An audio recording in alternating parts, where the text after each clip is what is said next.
ولا تموتن إلا وأنتم مسلمون يا أيها الناس اتقوا ربكم الذي خلقكم من نفس واحدة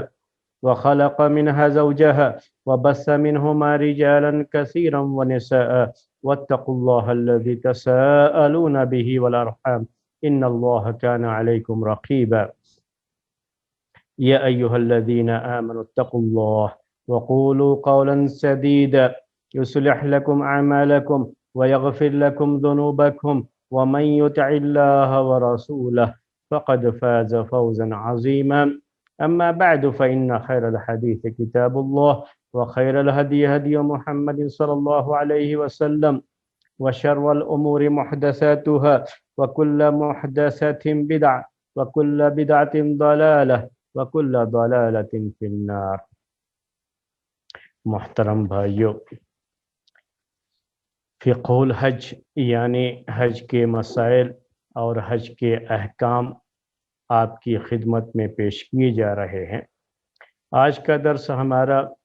انشاءاللہ عرفہ سے مزدلفہ کی طرف جانا، مزدلفہ میں رات گزارنا، مشعر حرام کے پاس وقوف کرنا اور پھر منی کی طرف روانگی، یہ آج کے درس کا ٹاپک ہے۔ اس سے پہلے بات ہماری یہاں تک آ چکی ہے کہ عرفہ میں وقوف کرنا جو ذی الحجہ کی 9 تاریخ کو ہوتا ہے، اور یہ وقوف آپ کے سامنے یہ بات آئی کہ رکن ہے، اس کے بغیر حج نہیں ہوتا۔ اگر کسی کا عرفہ میں وقوف چھوٹ جائے تو پھر اس کا حج نہیں ہوتا۔ اگر تھوڑی دیر بھی عرفہ کے میدان میں اگر وہ ٹھہر جاتا ہے تو چاہے رات اور دن کے کسی بھی حصے میں 9 ذی الحجہ کو، تو اس کا وقوف مانا جائے گا اور اس کا حج مکمل ہوگا، وہ حج اپنا مکمل کرے گا۔